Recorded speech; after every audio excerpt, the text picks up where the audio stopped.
Nice, située dans le sud de la France, sur la baie des Anges, est une cité balnéaire à l'architecture cosmopolite.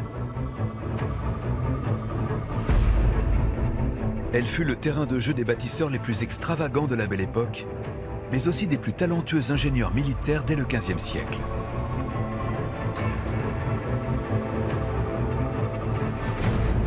Parmi les édifices niçois, 3 d'entre eux rappellent la capacité des hommes à façonner la ville et repousser les limites de la construction. Des prouesses architecturales devenues parfois des emblèmes. Le fort du Mont-Alban, la cathédrale orthodoxe Saint-Nicolas et l'hôtel Negresco. L'hôtel Negresco, pour la ville de Nice, est exactement ce que la Tour Eiffel est à Paris et ce que Paris est pour le monde. Le symbole. La cathédrale russe de Nice, je dirais que c'est l'exemple le plus abouti d'architecture orthodoxe en Europe occidentale. Le fort du Mont-Alban est un petit bijou dans l'architecture militaire par les puretés de ses formes. Qui est à l'origine de ces 3 monuments exceptionnels? Quels moyens ont été imaginés par les bâtisseurs pour les construire? Et quels secrets se cachent derrière leur architecture? Pour le Negresco, la verrière est une prouesse technologique. On a l'impression qu'elle tient par l'opération du Saint-Esprit. Les bastions servent à protéger les différentes parties du fort. Ça va être une révolution. On avait des problèmes financiers et le béton armé apparaît comme la solution miracle. Là, on rentre dans un chantier qui est gigantesque. Grâce aux meilleurs spécialistes du patrimoine de Nice, à des reconstitutions en images de synthèse et à des prises de vue aériennes inédites, vous allez comprendre comment ces édifices niçois ont pu prendre vie.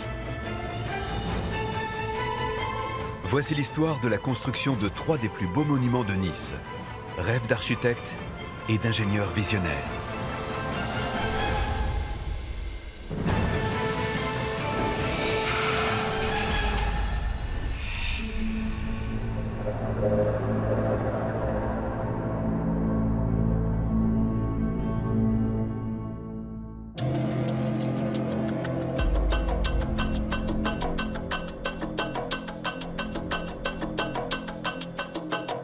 Nice, au sud-est de la France, dans le département des Alpes-Maritimes, accueille chaque année près de 4,5 millions de touristes venus des 4 coins du globe.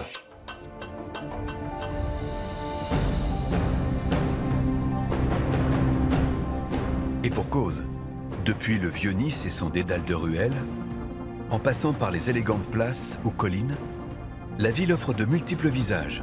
Une série de monuments à l'incroyable richesse architecturale dont le plus ancien date du XIVe siècle.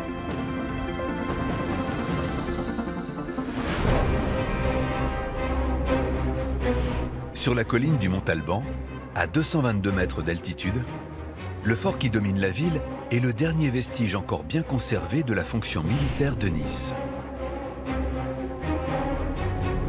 Nice a été une des plus importantes places fortes d'Europe. Le fort du Mont-Alban bien symbolise la fonction militaire de Nice qui date au moins de l'époque romaine.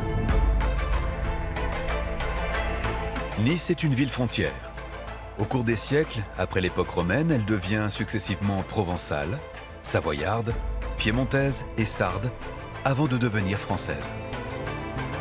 Nice se trouve à la frontière entre plusieurs espaces. Le royaume de France au-delà du fleuve le Var, l'Italie qui faisait partie du Saint-Empire romain germanique et qui dit zone de contact doit dire aussi zone de protection. Il faut se protéger des attaques ennemies. En 1557, après le siège du château de Nice par les armées franco-turques, le duc de Savoie, Emmanuel Philibert, décide de fortifier la frontière maritime de son État. La principale hantise du duc de Savoie, c'est que le roi de France ne le dépossède de ses États. Le duc de Savoie fortifie parce qu'il se rend très vite compte que ces fortifications moyenâgeuses sur le château, c'est pas suffisant. Il faut prendre des mesures pour rendre difficile le fait de s'emparer de Nice.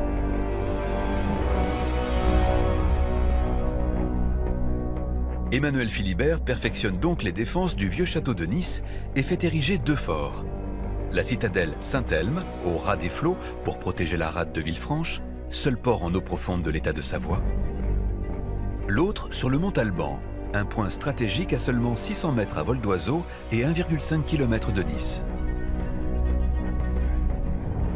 La colline sur laquelle se trouve le fort du Montalban est le seul endroit à Nice où l'on peut voir à la fois du côté de la ville de Nice et du côté de Villefranche. Donc c'est vraiment le lieu qui s'est imposé naturellement pour la construction d'un fort.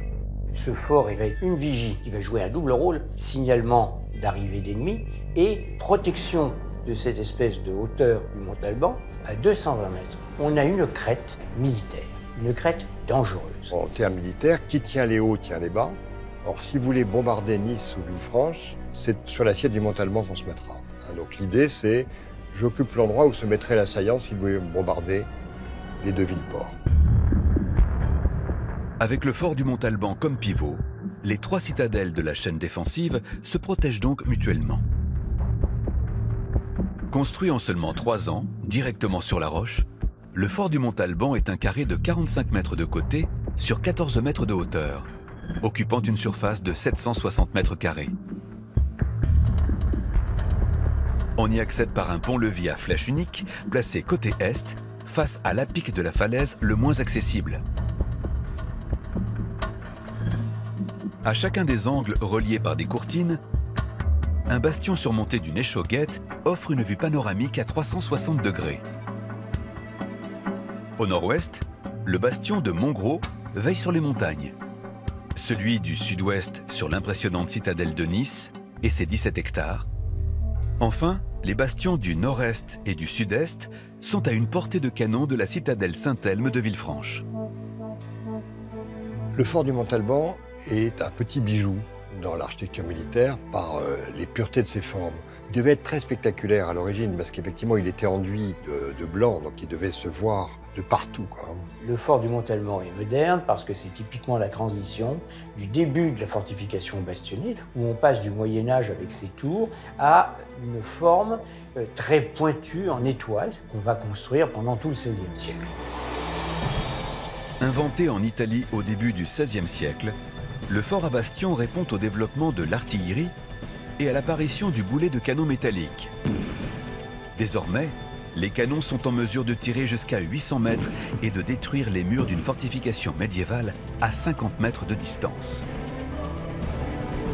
Quand l'artillerie à poudre arrive dans l'art de la guerre, les tours en maçonnerie creuse, couronnées de machicoulis, tombent comme château de cartes. Le fort bastionné, c'est vraiment l'adaptation d'un programme architectural à une innovation technique. C'est la fin du château médiéval, parce que ce château, qui était essentiellement composé de tours rondes ou carrées, ne résiste pas à la nouvelle artillerie. Donc, on va être obligé de substituer une autre technique, la technique du rempart.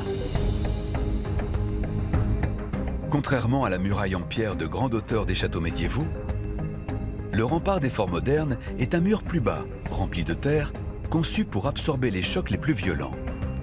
Celui du fort Montalban mesure 11 mètres de haut.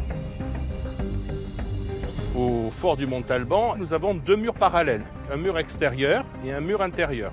Les murs extérieurs font à peu près 1 mètre, 1,50 m de large. Et à l'intérieur, on va avoir 4 ou 5 mètres de blocage. C'est de la terre, de la pierre qui est tassée et qui va servir d'amortisseur.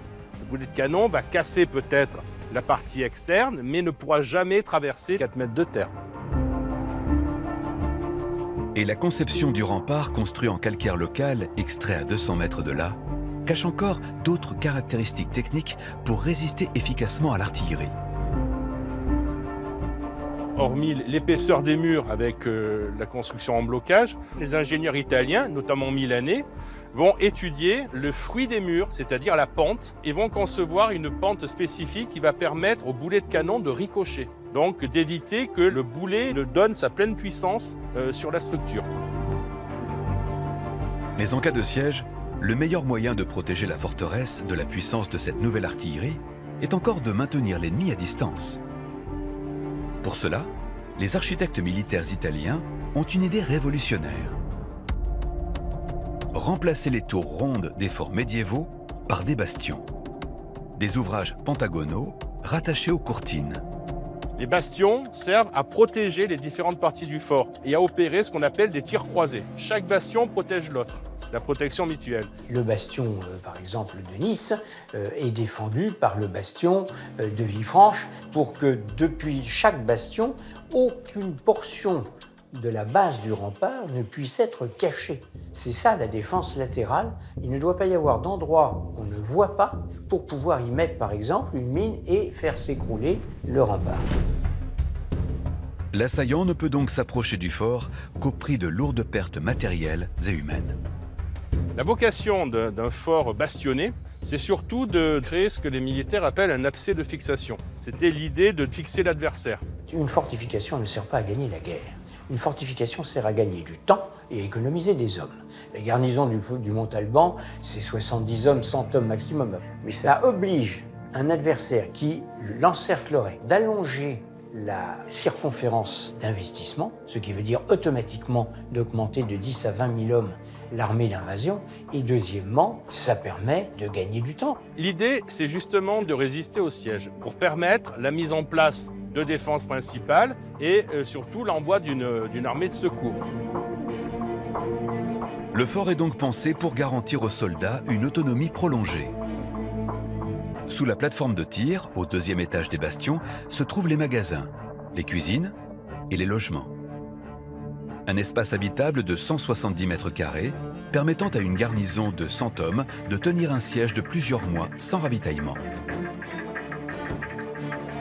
Pour durer, c'est toujours pareil, il faut déjà avoir les moyens de durer, c'est-à-dire que tout est prêt, il y a suffisamment d'armes à feu, les canons sont approvisionnés en poudre, en boulets, etc. Donc déjà être préparé. Les vivres sont également en bonne condition de conservation. Il faut prévoir aussi l'eau. L'eau, c'est l'élément clé puisqu'on peut se passer de manger pendant plusieurs semaines. Par contre, au bout d'une semaine, surtout en plein été, sans eau, on ne peut pas résister. Ici, impossible de creuser un puits. Pas de source, on est à 220 mètres d'altitude. Pour assurer l'autonomie en eau de la garnison, les architectes du fort Montalban doivent imaginer une autre solution. Donc, il a été décidé de recueillir l'eau de pluie par un système de canal et de rigoles qui prennent leur source sur la plateforme de tir. Sur la terrasse de tir supérieure, les concepteurs du fort ont revêtu le sol de briques dont le champ incliné du centre vers les murailles fait ruisseler l'eau de pluie jusqu'à une rigole en pierre de taille. Seulement la terrasse ne permet pas à elle seule de recueillir suffisamment d'eau pour toute la garnison.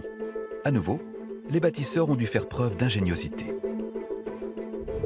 Le gros avantage du fort du Montalban, c'est qu'il est inscrit dans une pente et dominé par une montagne. On a nettoyé, si vous voulez, les surfaces rocheuses et on a créé des rigoles latérales qui fait que quand ça pleut, ça ruisselle dans la rigole et ça va vers les citernes.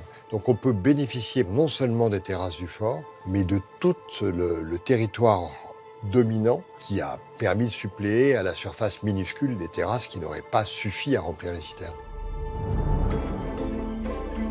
Filtrée de ces impuretés par un décanteur, l'eau de pluie est ensuite stockée dans une citerne profondément enfouie sous un bastion. L'emplacement de la citerne est très important. Et si une bombe arrive et rentre dans la citerne, la provision d'eau va être anéantie, ou en tout cas fortement réduite, donc la durée de résistance du fort aussi. Donc la citerne est protégée à la fois contre des coups directs, mais elle est protégée aussi contre la corruption interne par des animaux, par des pollutions extérieures. C'est vraiment absolument primordial. Malgré ces dispositifs, les soldats de la citadelle assiégée en 1691, puis en 1705, par les troupes de Louis XIV, sont contraints de se rendre à 2 reprises. À chaque fois, les Français vont passer par des lieux où ils ne sont pas attendus. C'est-à-dire que les militaires de Savoie ont prévu une attaque maritime. Or, les Français vont passer par l'intérieur des terres. En contournant le château de Nice, les Français réussissent à prendre la citadelle de Villefranche, d'où ils pilonnent le Montalban. La garnison est prise de court. Alors le fort n'a pas résisté aux assauts des troupes ennemies parce qu'il n'était pas en état. On l'avait négligé. Il était construit, les gens le voyaient, mais dedans, il n'y avait pas assez de canons, pas assez de poudre, pas assez d'eau et surtout pas assez d'hommes. Et donc quand les troupes ont commencé à investir et qu'ils ont vu débarquer tout autour du fort des centaines et des centaines de soldats, la dizaine d'hommes qui restait est partie. Elle a cherché son salut dans la fuite. En réalité, au XVIIe siècle, même bien défendu, le fort n'aurait pas eu les moyens de résister à la puissante armée de Louis XIV, ni à celle de ses canons mobiles dont la portée dépasse désormais 1 kilomètre. Au XVIIe siècle, il est déjà un peu vieillot. D'ailleurs, Vauban le dit, il est tout petit, il est étroit, il ne tient que 50 à 70 hommes. Quand on voit la multiplication des meurtrières, alors qu'il n'y a même pas un tiers de défenseurs possibles derrière les meurtrières, le bossage, tout est symbolique. On est dans une architecture de signes qui dit sa puissance, qui la proclame, au lieu d'être réellement efficace. Mais Vauban a bien l'intention de transformer la petite fortification ostentatoire, imaginée par les ingénieurs italiens, en une redoutable forteresse. Vauban préconise des défenses extérieures, c'est-à-dire que lui aurait fait un ouvrage à cornes, une double ligne de défense, toujours dans un seul but, retarder le moment où le premier canon de l'assiégeant va arriver devant la muraille unique du fort du Montalban. Tant qu'il n'y a pas de demi-lune, le point faible du fort, c'est le fait qu'on a cette grande courtine rectiligne dans laquelle on peut taper à la perpendiculaire. La demi-lune est une petite fortification en forme de V déliée du fort. Elle permet de bloquer la progression de l'ennemi et de tenir son artillerie à distance. En cas de défaite, les soldats couverts par la courtine et les bastions peuvent se replier dans le fort pour se réfugier. Autre projet, Vauban souhaite multiplier la taille de la citadelle par 5, afin qu'elle puisse contenir jusqu'à 1000 hommes. Vauban a comme idée pour le Montalban d'occuper toute la crête, de se servir au fond du fort du Montalban comme une sorte de donjon pour un camp retranché qui engloberait toute la montagne et sur lequel il pourrait installer suffisamment de batteries pour le rendre beaucoup plus difficilement prenable. Seulement, Louis XIV va en décider autrement. L'avenir du fort est menacé. Louis XIV n'a pas supporté que le duc de Savoie le trahisse au moins 2 fois. Et pour punir ce retournement d'alliance, Louis XIV va décider la destruction du château de Nice et du Montalban. Or, une chaîne défensive, lorsqu'il n'y a plus de maillons principaux, ne sert à rien. Et c'est Vauban qui va intervenir en personne en disant « mais la forteresse de Montalban, ça va coûter plus cher de la faire détruire que de la laisser ». Donc il a été décidé de le laisser en l'état. Et c'est ce qui a permis de le sauvegarder. Après plus de 460 ans d'existence, le fort du Montalban a résisté à plusieurs sièges, aux changements de pouvoir et aux affres du temps. Il fut l'une des principales sources d'inspiration des futures prouesses architecturales de Vauban.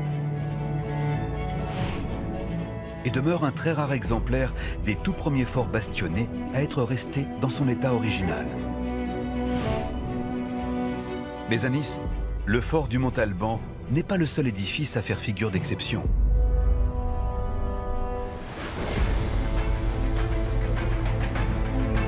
Coiffé de dômes spectaculaires, à près de 50 mètres de hauteur, la cathédrale orthodoxe Saint-Nicolas contraste dans le ciel azuréen.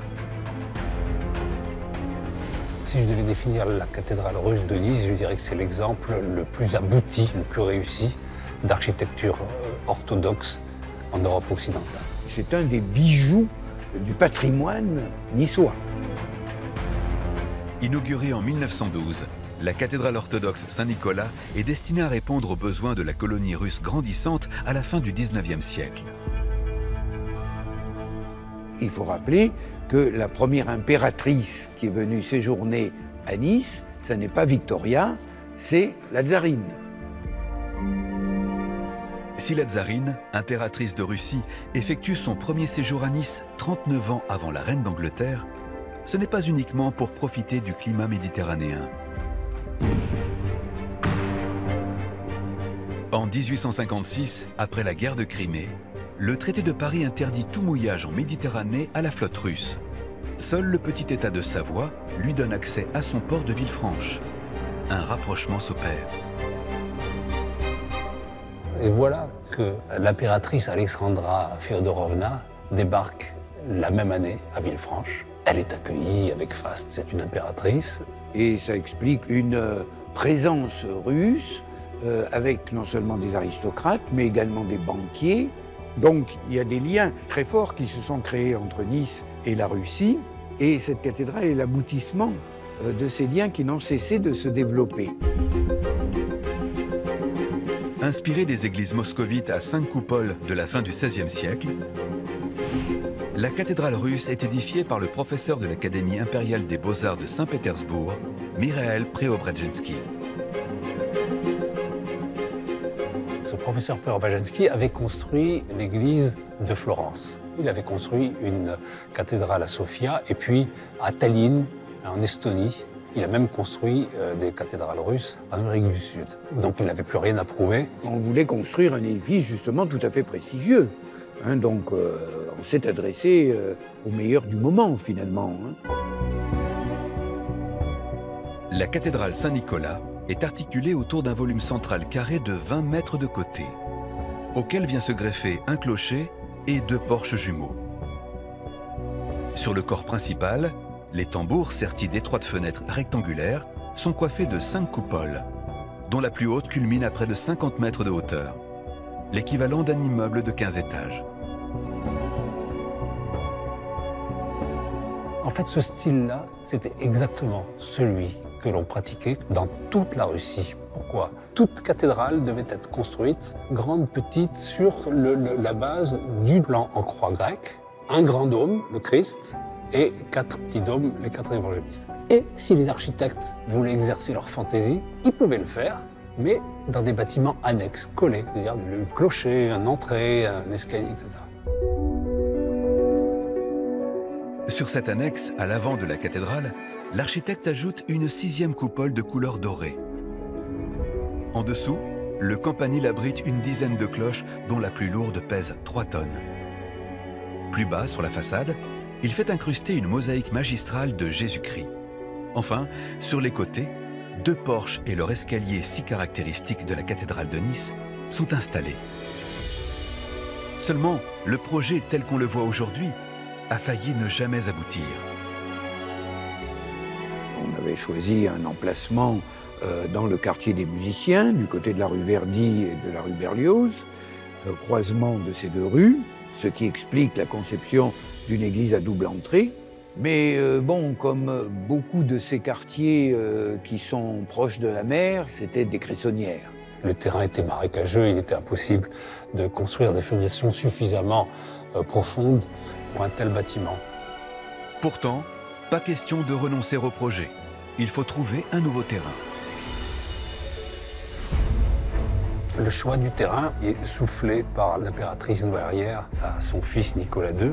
Le tsar Nicolas II a donné le terrain que son grand-père avait acquis lors de ses séjours à Nice, la fameuse villa Bermond, qui était entourée d'un immense parc, d'un grand espace, donc il y avait de la place. Un terrain dont la valeur sentimentale est inestimable pour le tsar Nicolas II, puisqu'il porte le mausolée de son oncle, le tsarévitch Nicolas Alexandrovitch, décédé ici même 38 ans plus tôt. Mais ce nouvel emplacement a d'autres contraintes. Il faut dans un premier temps raser la villa qui se trouve dessus. Et ce n'est pas tout. Une série de sondages, jusqu'à 20 mètres de profondeur, révèle une succession de matières hétérogènes, gypse, argile, sable et gravier, qui menacent la stabilité de l'édifice. Face à ce problème, Nicolas II n'a pas voulu changer d'un iota le projet qui avait été préparé par Preobrazhensky, parce qu'il avait été approuvé par le Saint-Synode, il avait été approuvé par tous ses prédécesseurs, et donc il a dit qu'il sera exécuté tel quel. L'architecte va donc chercher à augmenter l'empattement des fondations, tout en conservant l'aspect de l'édifice. Reste un problème de taille. Le terrain n'est plus situé à un angle de rue, mais au fond d'une impasse. Après de nombreux plans d'études préparatoires et de longues réflexions, la cathédrale va être orientée en direction du nord-est, faisant perdre ainsi son utilité à l'un des escaliers, dont le porche va être condamné. En voyant le bâtiment de 3 quarts à 45 degrés, on comprend tout, on voit tout. Même si un des escaliers est victime de cette nouvelle implantation, le hasard a fait que cette rotation présente le monument d'une façon très riche, très variée. Le 25 avril 1903, les travaux peuvent enfin commencer. Là, on rentre dans un chantier qui est gigantesque. Les toutes premières années du chantier se déroulent plutôt bien parce qu'on arrive à tenir les délais, on construit les fondations, la crypte, le soubassement. En 1905, alors que le bâtiment construit en pierre de taille s'élève déjà à mi-hauteur, de nouveaux événements vont perturber l'avancée du chantier. Cette fois, ils sont historiques. Malheureusement, le planning de la construction, il est perturbé par la guerre du Japon qui va durer jusqu'en 1905. Il y a la révolte matée très sévèrement à Saint-Pétersbourg qui pose un problème politique majeur au jeune tsar Nicolas II. Donc le chantier est carrément arrêté, faute d'argent. En 1908, le chantier reprend enfin grâce à un don personnel du tsar d'une valeur de 700 000 francs or. Une somme colossale à l'époque. Il reste cependant nécessaire de diminuer les coûts pour mener le projet de la cathédrale à son terme. On avait des problèmes financiers, on a laissé passer les années et le béton armé apparaît comme la solution miracle pour rattraper le temps passé et pour arriver à diminuer le coût.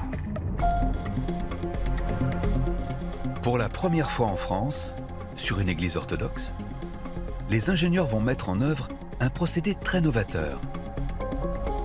Ils imaginent une ossature en béton armé dont la technique vient de faire ses preuves sur le chantier de l'église Saint-Jean de Montmartre à Paris. Dans le cas de la cathédrale, l'avantage du béton armé, c'était de prendre appui sur la première partie qui avait été faite, c'est-à-dire les soubassements et à mi-hauteur des murs. Et donc on a fait des voiles, des coques, des voûtes, des poutres, toutes sortes d'ouvrages, comme une cloche posée sur le socle en pierre. L'ossature en béton armé posée sur le volume central en pierre de taille permet à elle seule de supporter la charge de 5 tambours, eux-mêmes réalisés en béton, ainsi que la carcasse métallique des bulbes et leur couverture en tuiles. Pour une église de style vieux-russien, c'est un peu une injure d'utiliser le béton armé, mais ça n'a pas beaucoup d'importance parce qu'on ne va pas le voir. L'architecture en béton armé, dans le cas de cette cathédrale, c'est une ossature, un squelette, sur lequel on vient greffer de la chair. Et la chair, ce sont tous les matériaux visibles, décoratifs et autres. Et bien malin, qui peut savoir où s'était arrêtée la première tranche? Afin de masquer l'ossature en béton, l'emploi d'une dizaine de matériaux différents comme la pierre de taille, la brique ou la céramique sont assemblés minutieusement comme parements. Un nouveau défi pour les architectes locaux qui mettent en œuvre les plans de Preobrazhensky. C'est un édifice très richement décoré. On a voulu soigner cette décoration extérieure et donc on va choisir des matériaux avec des couleurs claires ou des couleurs très vives qui vont se marier avec le bleu du ciel qui est presque permanent. Les majoliques brillantes turquoises, ça s'était fait en Italie. Les écailles des bulbes, c'était fait à Lyon. La brique vient de Rhénanie, en Allemagne. La pierre blanche vient de Lens. On a mobilisé pratiquement des sources de toute origine d'Europe et ça n'a pas été un long fleuve tranquille. Pour conserver durablement l'état des matériaux de la cathédrale et protéger les façades des intempéries, un ingénieux système de collecte des eaux pluviales est mis en place. La grande réussite pour la collecte des eaux pluviales, c'est de les avoir cachées, masquées, intégrées dans le bâtiment. Il y a des petites bavettes en plomb laminées qui courent le long des corniches qui sont indécelables. Sous le premier rang de tuiles, à la naissance des dômes, dans la toiture et le long des corniches, de petits chéneaux en plomb laminé, sorte de gouttières invisibles depuis le sol, recueillent l'eau de pluie. Elle est ensuite drainée dans des descentes cachées à l'intérieur des maçonneries. Là, on a vraiment gommé toute trace de collecte d'eau pluviale et les façades, évidemment, s'en ressentent parce que pas de coulure, pas de traces. Donc là, c'est une très grande réussite sur le plan technologique.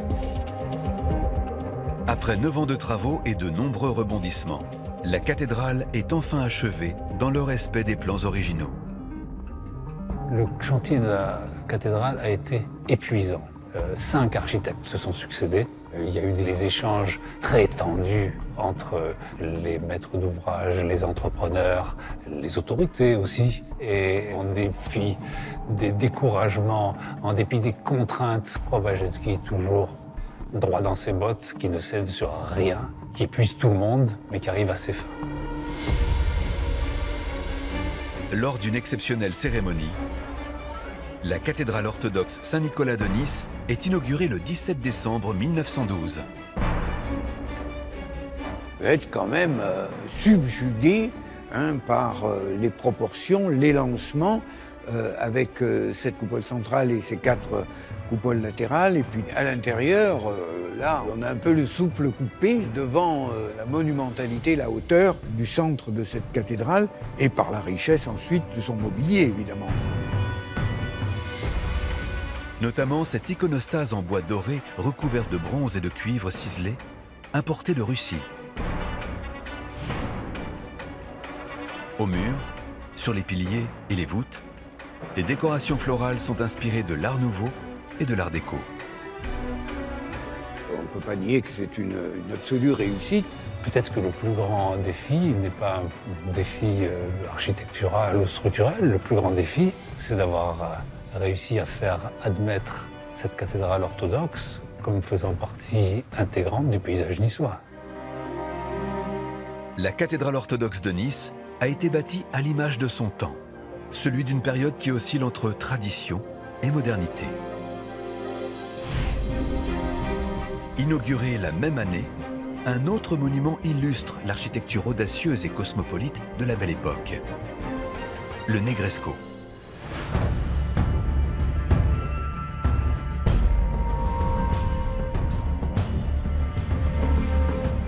Il s'agit du dernier escapé de l'âge d'or de l'hôtellerie niçoise encore en activité, sur près de 140 hôtels que comptait Nice à son apogée.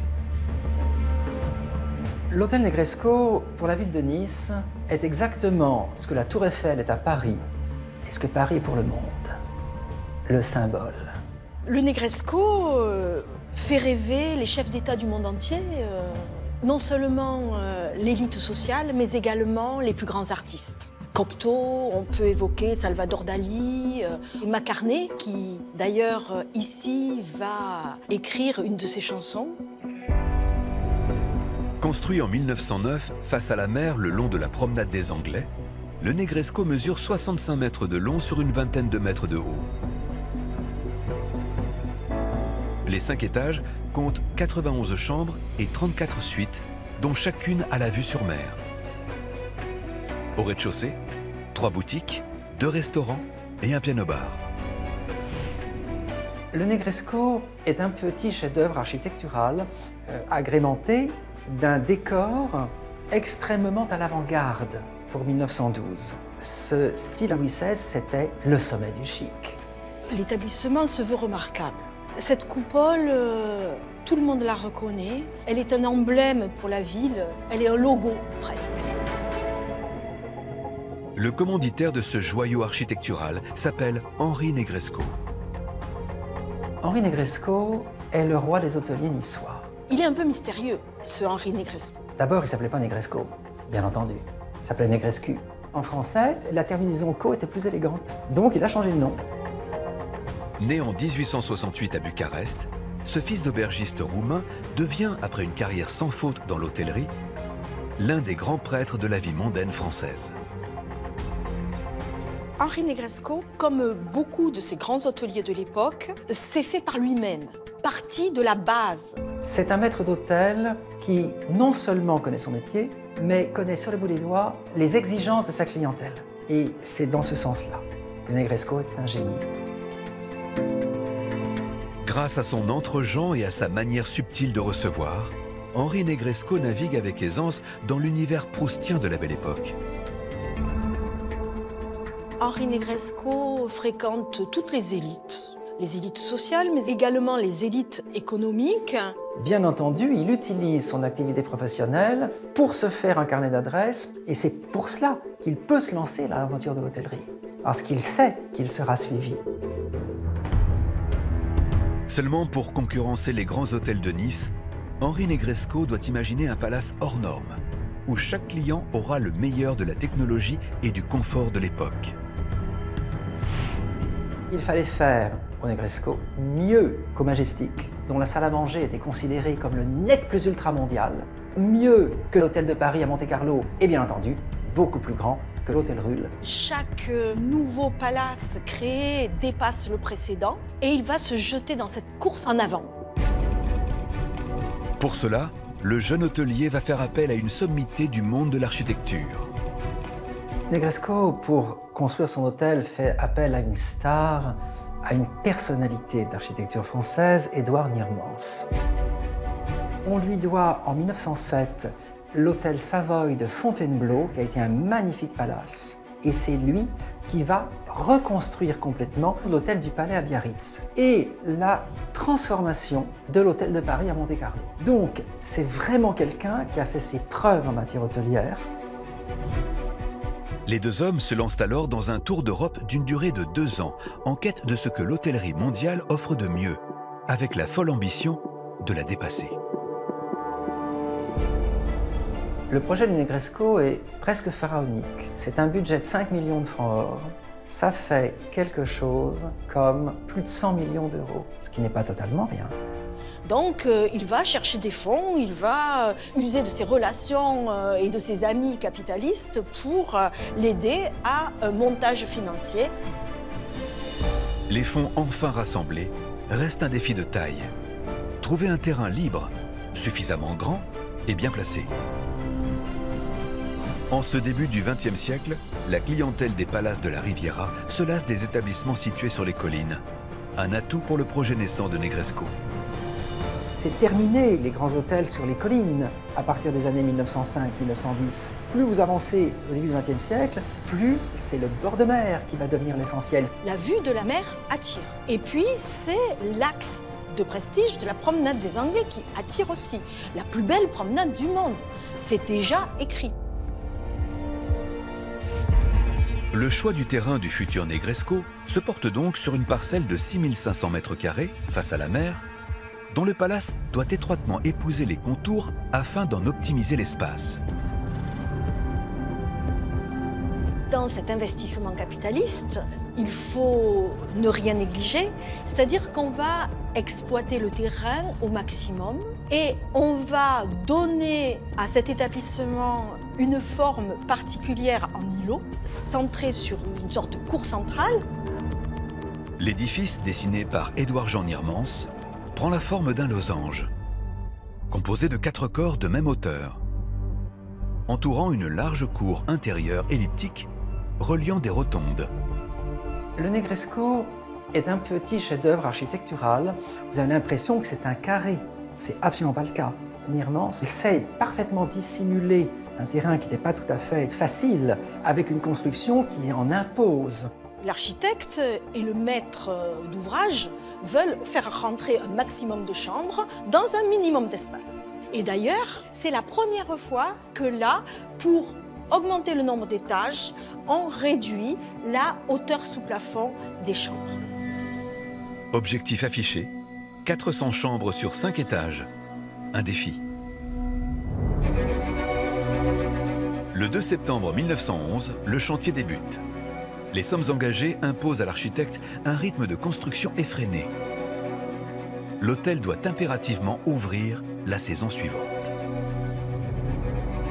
Donc le temps du chantier doit être raccourci au maximum et les procédés de construction sont choisis à propos. Dans ce choix de la modernité et de l'efficacité de la construction intervient le béton armé. Le béton armé est un mélange de sable, de granulats et d'eau agglomérée par du ciment, dans lequel des armatures métalliques sont ajoutées afin de le renforcer.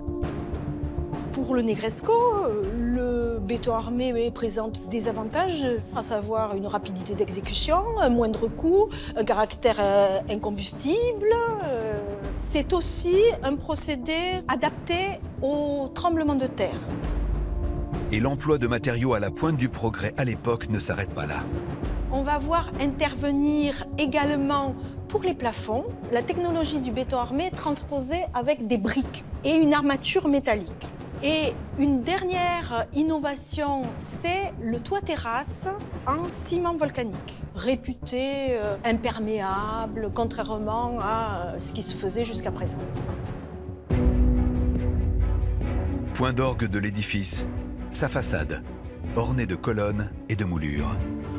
On ne voit évidemment pas le béton armé, qui n'est pas un matériau noble, parce que justement, quand on affiche le luxe, on ne veut pas montrer qu'on fait des économies par ailleurs. Donc, on le recouvre d'un enduit, d'un faux appareillage également. Résultat, le chef-d'œuvre de Édouard Jean Niermans est aujourd'hui classé à l'inventaire des monuments historiques. Pourtant, le chantier a connu nombre de rebondissements. De façon générale, le temps du chantier, c'est un temps de galère. C'est plus long que prévu, c'est plus compliqué que prévu. Des dissensions se font jour entre le maître d'ouvrage et le maître d'œuvre. On a des pénuries d'ouvriers. Donc, on avait prévu une ouverture pour fin novembre parce que l'argent investi, il faut qu'il donne au plus vite. Mais fin novembre, le Negresco n'est pas fini. Furieuse, la prestigieuse clientèle doit reporter son séjour de 2 mois. Le 4 janvier 1913, le palace ouvre enfin ses portes lors d'une brillante inauguration. Les gens sont admiratifs dès le départ. Ils ne savent qu'admirer de l'élégance du lieu, de ses prouesses, de l'immensité de l'hôtel. C'est un cri d'admiration. Le clou du spectacle du Negresco, c'est le hall.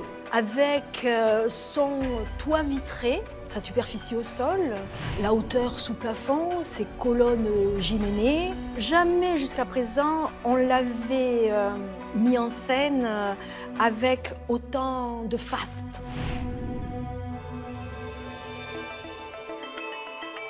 Dessiné par Édouard Jean Niermans sur le modèle des palaces anglo-saxons, le grand hall mesure près de 500 mètres carrés. Un vaste dégagement sans entrave, obtenu grâce à 40 colonnes jumelées qui bordent le pourtour de la pièce et portent l'immense verrière ovale composée de 560 vitres. La verrière est une prouesse technologique car sa structure n'est pas apparente. On a l'impression qu'elle tient par l'opération du Saint-Esprit. Et elle est innovante également par l'aspect toit vitré. Ce n'est pas du vitrail, c'est du verre coloré avec un procédé spécifique et qui a déjà été expérimenté dans d'autres grands hôtels, mais jamais en tout cas à cette échelle. Pour concevoir la verrière et lui donner cette impression de légèreté, les ingénieurs ont imaginé une immense structure métallique composée de profils rivetés. Une réalisation rendue possible grâce à l'invention du fer pudelé. Une technique métallurgique donnant au fer plus de souplesse et de solidité qui permit 20 ans auparavant d'ériger la Tour Eiffel. Mais pour la clientèle de l'établissement, la véritable révolution technologique est ailleurs.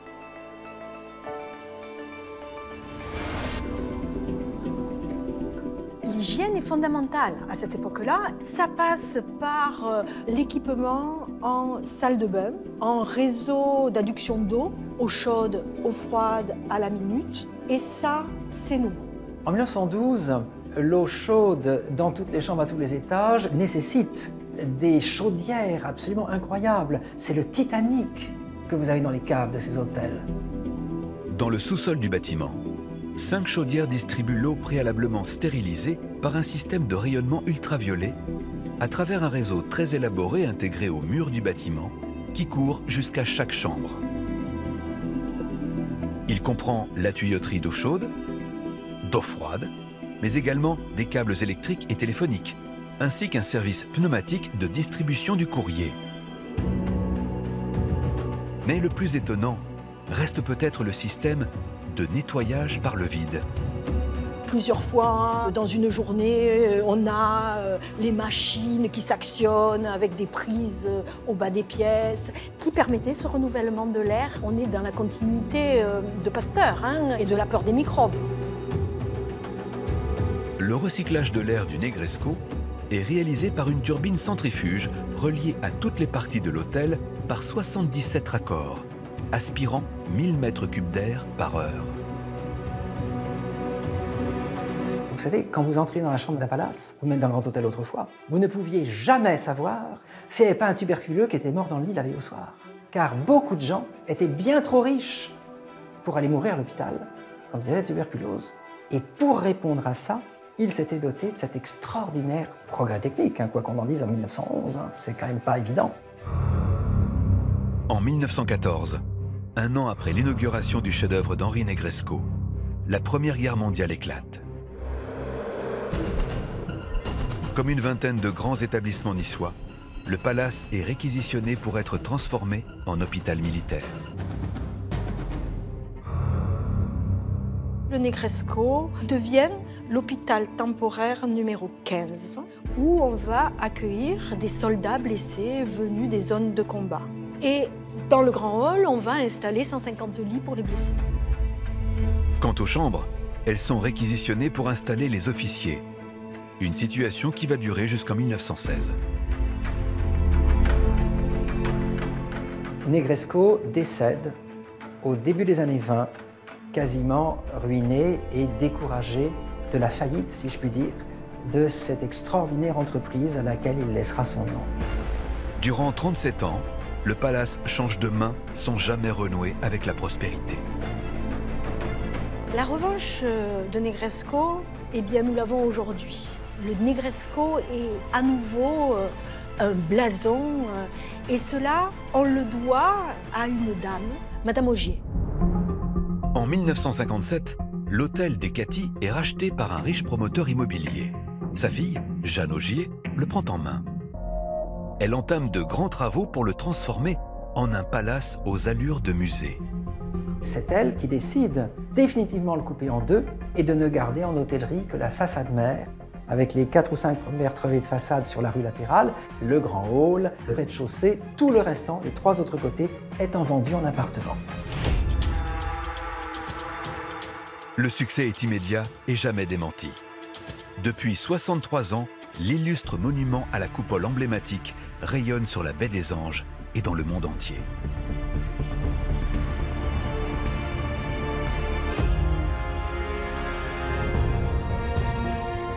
Comme le Negresco, la cathédrale russe ou le fort du Mont-Alban, ces monuments ont traversé les siècles pour parvenir jusqu'à nous. Ils constituent un patrimoine inestimable, reflètent le talent mis en œuvre par les bâtisseurs pour répondre à des besoins politiques, économiques ou culturels, et participent aujourd'hui encore à la légende de la ville.